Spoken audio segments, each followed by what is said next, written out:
Sorry for the inconvenience, as my video is stopped in between, so there is a break in that video. So let's continue with this again. So we are discussing कि oxygen, क्योंकि हमें क्या बनाना है, oxygen molecule.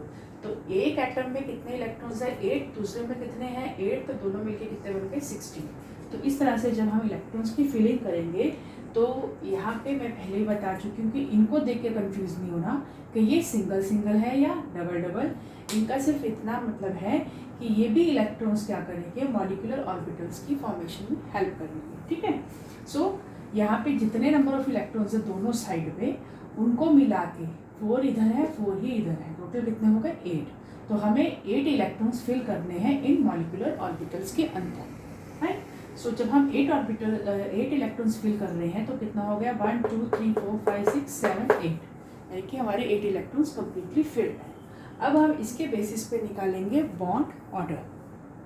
अब bond order कैसे निकालेंगे, bond order के लिए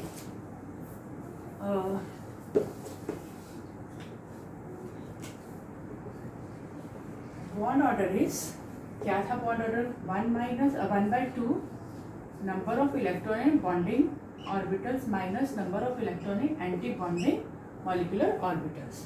तो सबसे पहले हम यहाँ पर काउंट करेंगे बॉन्डिंग मॉलिक्यूलर ऑर्बिटल्स के इलेक्ट्रॉन्स। तो कितने हैं, पहले तो ये बॉन्डिंग है 1 2 3 4 5 6 7 8 9 10। तो बॉन्डिंग में कितने हो गए टोटल इलेक्ट्रॉन्स, 10। अब एंटी बॉन्डिंग के 1 2 3 4 5 6, तो ये कितने हो गए, 6। ये कितना आएगा, 4/2। जब इसको डिवाइड करेंगे तो ये 2। इट मीन्स कि ऑक्सीजन मॉलिक्यूल एग्जिस्ट करता है और उसके अंदर जो बॉन्ड ऑर्डर है वो है 2, यानी कि ऑक्सीजन के अंदर डबल बॉन्ड एग्जिस्ट करता है। ठीक। अब इसी से हम इसका मैग्नेटिक नेचर या मैग्नेटिक मूवमेंट को भी डिफाइन कर सकते हैं। अगर तो सारे पेयर्ड होते तो वो क्या होता, डायमैग्नेटिक, लेकिन यहाँ पर क्या आ गया है, अनपेयर्ड इलेक्ट्रॉन। इट मीन्स कि जो ऑक्सीजन है it is paramagnetic in nature. Fine. So in this way we draw the energy level diagrams and also the you can say show their bond order and their magnetic और paramagnetic diamagnetic और paramagnetic nature। ठीक है। तो ये क्या हो गया सबसे, अब तो हमने पहले ऑक्सीजन की बात करी। अब ऐसे ही अब अगर हम O2 आयन कौन सा है, O2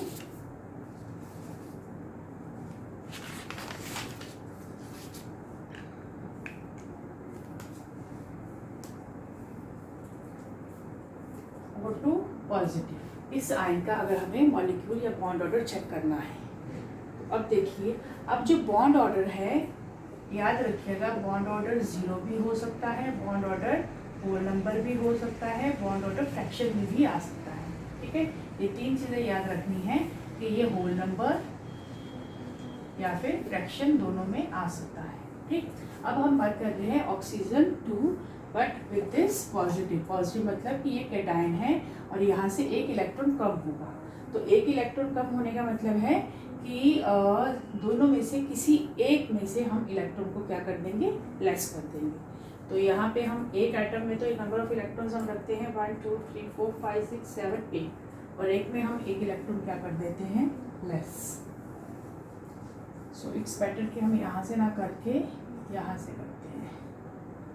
ठीक है। तो अब ये क्या हो गया, प्लस का मतलब है कि हमें क्या करना है, एक इलेक्ट्रॉन माइनस करना है। तो टोटल कितना था इसका, कितना बैठ रहा था, 8 8 16, 16 माइनस 1 दैट इज 15। तो टोटल 15 इलेक्ट्रॉन्स होने चाहिए, 1 2 3 4 5 6 7 8 9 10 11 12 13 14 15, हो गए 15 इलेक्ट्रॉन्स। अब यहाँ पे जब 15 यहाँ तक तो कुछ डिफरेंस नहीं आएगा, ये तो एज इट इज़ रहेगा। डिफरेंस क्या आएगा, जो हमारे ये वाले ऑर्बिटल्स है इनकी फिलिंग में।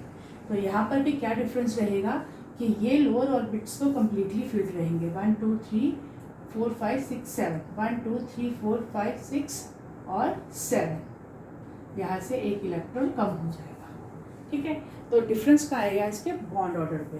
अब बॉन्ड ऑर्डर क्या है देखिए, 1/2 बॉन्डिंग में कितने इलेक्ट्रॉन्स है, अगेन 10 के 10 ही हैं, और एंटी बॉन्डिंग में कितने रह जाएंगे, 1 2 3 4 5 5, तो 5/2 दैट इज 2.5। तो इसका बॉन्ड ऑर्डर क्या आया, 2.5, और ये भी क्या नेचर शो करता है, पैरामैग्नेटिक नेचर शो करता है।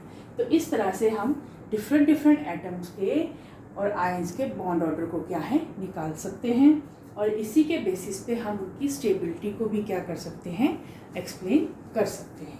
ठीक, सो अगर हमसे अब पूछा जाए कि आउट ऑफ जैसे ये तो मैंने ऑक्सीजन के इस आयन का स्ट्रक्चर बना दिया एनर्जी लेवल डायग्राम, ऐसे ही आपसे ऑक्सीजन 2 इसका भी पूछा जा सकता है, ऑक्सीजन इसका भी पूछा जा सकता है, ठीक है, और फिर चारों में कंपेयर करने को भी आ सकता है कि किसका बॉन्ड ऑर्डर ज़्यादा है, किसका बॉन्ड ऑर्डर कम है।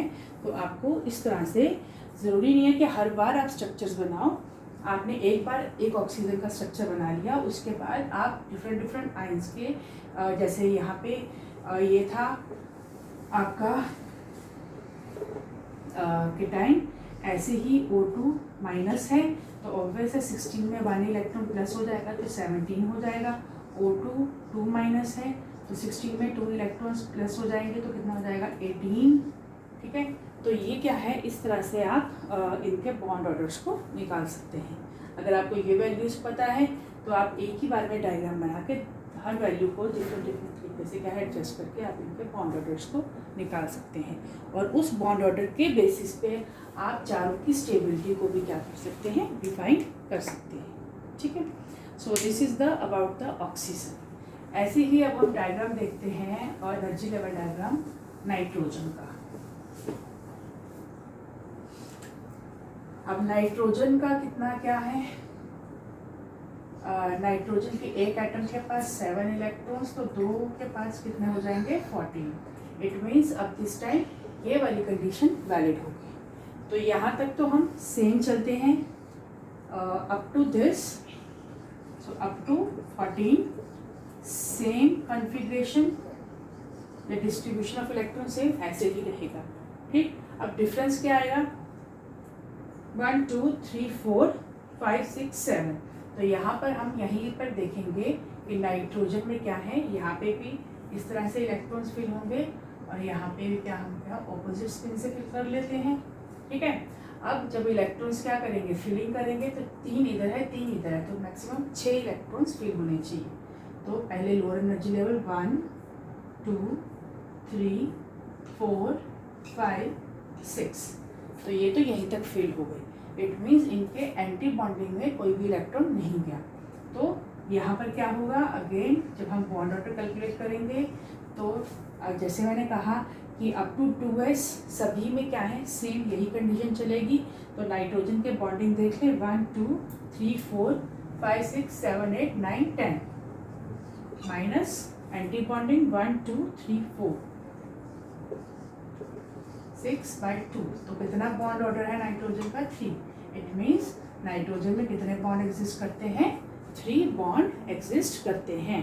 अब हम इसके पैरामैग्नेटिक और डायमैग्नेटिक नेचर पे देखें तो ये क्या है, कम्प्लीटली फील्ड है, तो ये कैसा होगा, डायामैग्नेटिक इन नेचर। तो इसका मैग्नेटिक मोमेंट कैसा होगा, डायामैग्नेटिक। ठीक है, तो इसी तरह से हमें डिफरेंट एटम्स के मॉलिक्यूल्स के एनर्जी लेवल डायग्राम्स बनाने हैं, और उसके हमें मैग्नेटिक और पैरामैग्नेटिक नेचर को क्या करना है, डिफाइन करना है। So this is totally complete, the molecular orbital theory is totally complete. So now only one topic is left, that is the hydrogen bonding, which I discuss in our next video.